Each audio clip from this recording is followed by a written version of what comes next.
Like and subscribe right now, or this will be in your bed tonight. Hello and welcome back to ProRevenge.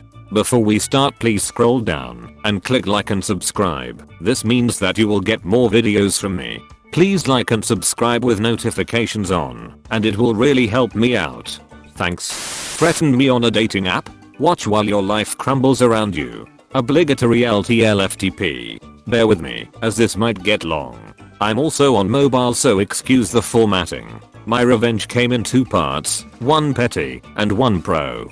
Warning, the following contains graphic details of various kinds of bodily harm. If that bothers you, skip the background and just read the revenge. The backstory. When I was 19 or 20, I'm 25 now, I met a guy on Tinder. Let's call him Brad. Brad and I didn't get off to a great start, but I had no idea how bad it was going to get. At first it just seemed we were incompatible, as he was pushy and rude, and I take no shit. If it had stopped there, I wouldn't be here right now. But it didn't stop there. Once I made it clear that I found Brad repulsive and wanted nothing to do with him, his messages took a turn. He threatened to stalk, rape, kidnap and murder me, along with some gory details about gouging out my eyes and defiling my corpse. Particularly disturbing was his explicit desire to strangle me and watch the life leave my eyes. He also managed to find my home address, 3 hours away from the city we were in, and threatened to come find me. As a side note, it was my dad's house, and some small part of me wanted to see exactly how badly it would turn out for him if he showed up there. Of course, I warned my dad and gave him a picture of the guy. I also took screenshots of everything he sent me. The petty. Being a young woman with no idea whether this madman would actually go to lengths to find me, I called the cops. When they came, they looked at the messages, told me it constituted terroristic threat, but also told me there wasn't much they could do unless Brad actually showed up. They did take down his details, including where he worked, which is listed in his bio. This will be important later. From what I understand, the cops went to Brad's workplace to speak to him, and he refused, so they left. Nothing ever came of it.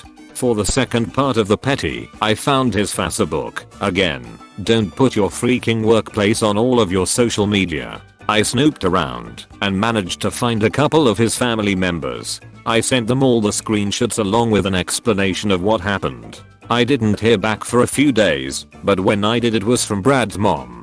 She apologized profusely on behalf of her son and told me they were driving him from Brad's hometown 3 states away to confront him. She asked me not to warn him of this in advance, and obviously I agreed. I don't know what became of this, but I hope he got a good southern style ass whoopin'. Now, for the pro. A few years later, when Brad probably thought he was in the clear, something jogged my memory of what he did, and I decided it was time for him to face some actual consequences. I made a Facebook post including his picture and bio, all of the screenshots, and a message warning people in our area and asking them to share it around so other women would know what they were dealing with. 2 days later, Facebook took it down, but the damage had already been done. 3k shares and many messages later, all of that information had made its way to his company's Facebook page. From what I understand, they were absolutely flooded with messages about Brad and his behavior. They responded with a stock message about how they were dealing with it according to their policies. This was disheartening, as I assumed they were just going to blow it off. By this point, Brad had been working for them for at least 4 years. However, I soon learned this was not the case. Several women from his company messaged me to thank me for coming forward and exposing the kind of person they were working with. It was through one of these women that I found out what happened to good old Brad.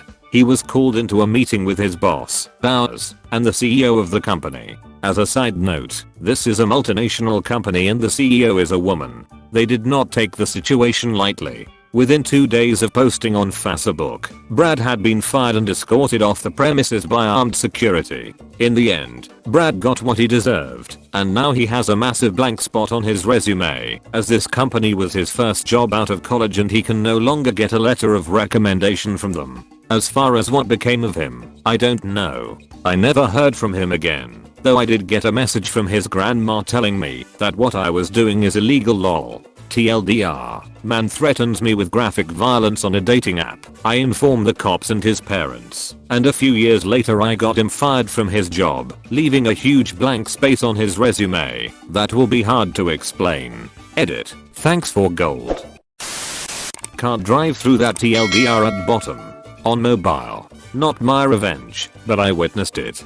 Back in 2004 we had those big plastic round garbage bins in our back alley, about 6 of them down every alley in my neighborhood. They were huge, about 4 foot tall, 4 foot wide at the top. They got emptied every Thursday around 8 in the morning. I lived half a block down the alley from the local bar, and every few weeks I'd go out in the morning to see all the bins knocked down. Some drunk idiot was driving his beater home around the time the bar closed at 2 AM. I figured he was hitting them on purpose just for laughs. Once winter came the plastic got more brittle, and every bin that was hit got cracked and or destroyed. The city never did anything other than just replace the bins, but it would take a few weeks, and it was irritating to have to pick them up all the time or use a farther away bin cause the nearby one was toast. So this continued for months, and winter gets cold here in Canada. We had a solid week of -40. One Saturday night I saw red and blue lights flashing through my curtains, walked out to see a completely totaled mid-80s book wrapped around a bin. One of my neighbors decided to fill the bin with water, which froze into a solid block of ice. I don't know for sure which neighbor did it, but they are absolute heroes in my mind. Guy got arrested, so I assume he was charged with drunk driving at the least. Tow truck took away what was left of the car, but the bin stayed there for a couple months as a monument to stupidity, filled with ice cause it was too heavy to move, and also wasn't in the least bit damaged by the collision. TLDR, drunk guy likes smashing empty bins with his car in the winter. Neighbor fills one with water. Water freezes. Drunk guy totals car, gets arrested. Falsely accuse me and withhold my pay. Say goodbye to your business. So this happened a little bit ago at my first job. TL. Doctor at the bottom. I worked at a small local spa company. There was only about 6 workers there. I worked there for a year and a half and only met the owner once, but talked to them on the phone a lot. She was batshit crazy, but that's besides the point. Anyways, I got hired because my friend's mom, Pam, was the manager and someone had quit in the middle of their shift, so they needed someone fast. I worked really well there and learned very fast. I was very good at the job to the point where after a couple of months they sent new hires to be trained by me. Turnover here was bad. Despite this, I didn't get a raise or anything. It wasn't a big deal, but it would be nice. Anyways, I was always a closer. There would be a list of things I had to do after we closed, like vacuum and dust and such. Janitorial things. As months go by, Pam begins to pick apart things. A string was left on the rug. The candy bowls weren't filled, even though they weren't even half gone. Etc. Nothing too big, but they made it seem like I liked their mother. Slowly, things started to get worse. Eventually I was being told that I was not cleaning rooms that I know for a fact I had. Now I admit that once in a while I would forget to clean something, but I was getting yelled at for things I knew for a fact I cleaned. My other problem was that when my coworkers would forget the same exact things, she wouldn't yell at them, but would just say try to remember or something along those lines.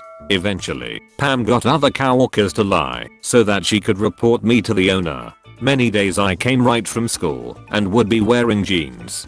Pam left right when I got there, so after I clocked in and counted the drawer, I would go and change into my work pants. Well, it turns out other coworkers would lie and tell her I never changed. After this, I began taking pictures and time stamping them. This worked for a little while, but then my coworkers would say I changed back into jeans after that picture. And when it came to cleaning, she would say I didn't clean it well enough, etc. All of these would get turned into the owner, but she wouldn't fire me because they were so desperate for people and no one wanted to work there. I wonder why. Eventually, I quit because I had a job for the summer that gave me many more hours. In my summer job I made the same amount of money in 7 weeks that I made in a year at the last place. Right after I left I learned why Pam wanted me gone so bad. Pam hired her son, my ex-friend, because he was too lazy to work a job where he couldn't sit around all day. That made me mad, but even worse, they wouldn't give me my last payment. We were paid in cash. I sent multiple emails and text messages to Pam and the owner that reminded them that I needed it. When those went unanswered, I then threatened legal action. Being a high schooler, I don't believe they thought I would do anything. How wrong they were. Well, there were many reasons I was mad about this, and so I decided I'd document every single thing about it that place. These include 8+ hour workday with no breaks or a lunch, both of which are required in my state. Rats in the basement. Ant infestation. Fake security cameras. Allowing underage drinking. Pam faking the amount of money we had to pay her son and daughter for under the table work.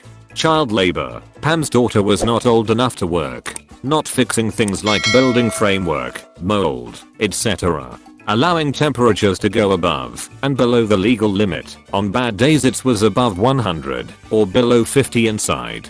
Drug use. Pam giving themselves a raise even though they already made more than everyone else there. Selling client information. Pam compiling clients for another worker to take with them to a new company, usually not illegal, but the way they went about it was. I don't remember the exact details. Not doing anything about harassment. Not paying workers. There'd be days where we didn't have enough money in the drawer and the owner and or Pam would be too lazy to go to the bank, so they would just straight up not pay us. Not only this, but prior to me leaving, I recorded some of the verbal abuse from Pam.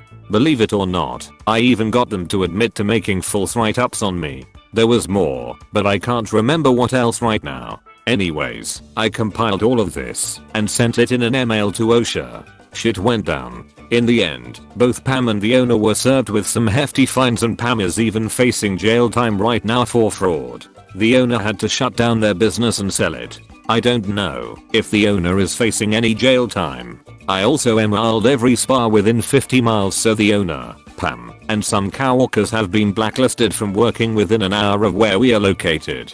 I never did receive my last payment. It wasn't worth going to court over, but what came out of it was so much better. TL. Doctor, my first job made false claims against me to try to get me fired, and when I finally left they hired the manager's lazy son and withheld my paycheck. So I reported them to the state and blacklisted them from working at every spa in a 50-mile radius. Edit. Changed P to Pam. Thank you to everyone pointing that out and fixed some spelling and grammatical errors. Edit 2. Thank you for the platinum.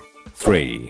Thank you all for watching to the end of the video. But before you go, please like and subscribe for more. Not many of you at all that watch are subscribed or like the video, and this makes me unsure if I should continue to make more content or not. So if you want more content, please like and subscribe. If you don't want to miss out on any future videos, click the bell icon next to the subscribe button. Also, please give me some feedback in the comment section about what I can do better, because not many people comment on my videos, so I have no idea of people's opinions of thoughts about this YouTube channel. So yeah, that's all from me. If you have subscribed and liked the video, please consider sharing the video with your friends. Thanks and bye. I'm still doing daily uploads, so hope to see you in tomorrow's video. Bye.